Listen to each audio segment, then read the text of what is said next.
Today I'm going to be showing you how to make pasta fagioli soup in your Instant Pot.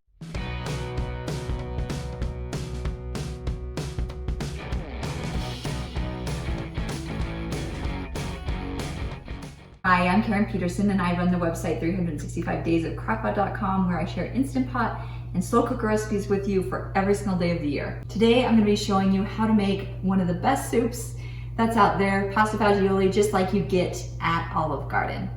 Lots of ingredients, but it's not hard. Let's get started with the recipe. I turned my Instant Pot to the saute setting to warm up. And so you can see here on the display, it already says hot. So on hand, so that I'm gonna use a pound of ground turkey. Either one will actually work just fine. I like using this hamburger chopper tool. It's really handy. I'll link to it in the notes below. But you just use it to break up ground meats. It works really nice. So once you break the meat up well, you're going to add in 1 onion that has been diced. And we'll just let that cook for a minute or two. Once it's almost cooked through, you can add in about a tablespoon of garlic, minced garlic, and then just a little bit of salt and pepper to season the ground meat. Okay. Now at this point, I'm going to turn off the Instant Pot. I'm going to push cancel right here. And then I'm going to add in 2 cups of water and all the rest of my ingredients. So I'm using Better Than Bouillon beef base today. I'm going to use a tablespoon of that. And this just gives it lots of good flavor.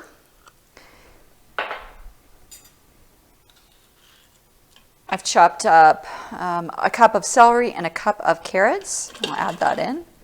2 cans of tomato sauce. 1 big can of crushed tomatoes or 2 smaller 14-ounce cans.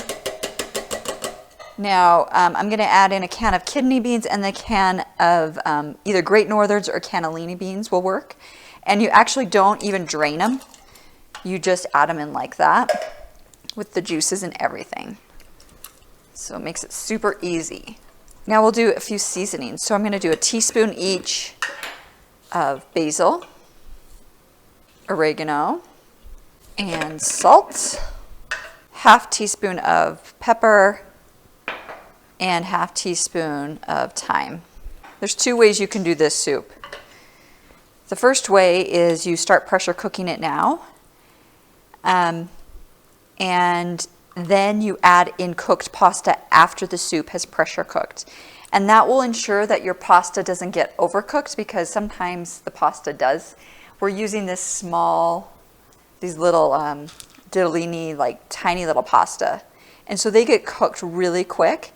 And if you pressure cook them, they do get like bloated, they soak up a lot of the liquid, and it just doesn't come out as well. You can do it. It'll be more like a goulash consistency rather than a soup consistency. So what I'm going to do is I'm going to cook the soup without the pasta in it, and then I'm going to add the pasta in a little bit later. So cover the pot and make sure the valve is set to sealing, and then you can just you can either push the soup button or the pressure cook button here, or manual on some models depending on what model. So I'm actually going to do the soup button for this, and I'm going to put it down to 5 minutes. It doesn't need much time. The meat is already cooked, and those vegetables will cook up just in plenty of time. So we'll come back in a minute. All right, you can see here that the soup is done. I let it do a 10-minute natural pressure release, and then I released any remaining pressure. And now on the stove, meanwhile, I had cooked the pasta. And if you don't want to cook it on the stove, you can use a saute setting to cook the pasta if you'd like. It will just take about 5 minutes.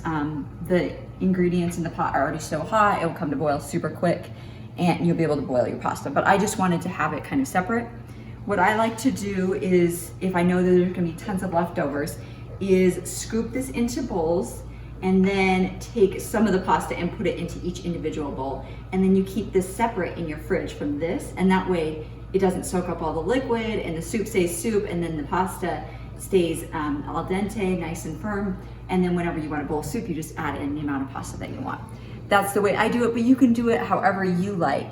So I hope you love this soup as much as we do, and enjoy.